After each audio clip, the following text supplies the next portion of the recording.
Hello प्यारे बच्चों, कैसे हैं आप लोग। मैं हूं राजेश खन्ना और आप लोगों के लिए कंपाउंड इंटरेस्ट का एक बेहतरीन कंसेप्ट लेके आया हूं। तो चलिए देखता हूं आज कितना मजा आने वाला है इस कंसेप्टों के साथ। तो आपके स्क्रीन पे दिख रहा होगा बेहतरीन सा आज का जो कंसेप्ट होने वाला है। कहा किसी राशि पे 8% चक्रवृद्धि ब्याज की दर से पहले वर्ष का ब्याज 48 रुपया हो तो दूसरे वर्ष का ब्याज क्या होगा। मेरे प्यारे बच्चों देखिए एकदम झक्कास सा कंसेप्ट दे दिया।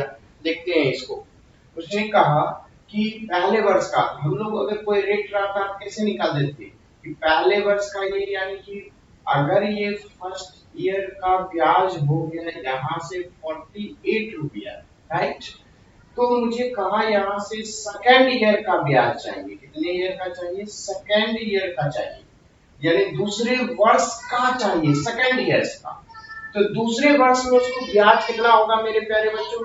और उसने रेट क्या डिफाइन किया है? 8% रेट डिफाइन किया है। इस 8% से रेट क्या होगा मेरे प्यारे बच्चों? तो यहां से देखेंगे कि हम दूसरे वर्ष का सिर्फ निकालेंगे। तो सोचिए दूसरे वर्ष का एक जो भी आपके पास प्रिंसिपल होगा, जो भी प्रिंसिपल होगा मेरे प्यारे बच्चों, प्रिंसिपल की तो दिया नहीं हुआ है, जो भी प्रिंसिपल होगा उस पे 8% किया तो आपने पहले वर्ष का तो 48 रुपया निकल गया ना। जो भी प्रिंसिपल होगा उसका आपने 8% निकाला तो 48 रुपया हो गया, यानी पहले वर्ष का ब्याज हो गया। राइट, क्लियर, समझ गए। अब का चलना है कि दूसरे वर्ष में। तो दूसरे वर्ष में क्या होगा कि जो आपका प्रिंसिपल कुछ भी होगा उस पे 8% तो लगेगा ही, और पहले वर्ष के ब्याज पर भी लगेगा ब्याज, क्योंकि हम लोग सीआई का क्वेश्चन बना रहे हैं। कंपाउंड इंटरेस्ट में क्या होता है? ब्याज पर भी ब्याज लगता है। इसलिए जो प्रिंसिपल पर 8% जो आपने निकाला 48, वही प्रिंसिपल फी पर 8% निकालेंगे तो सेकेंड ईयर में भी 48 लिखेंगे मेरे प्यारे बच्चों।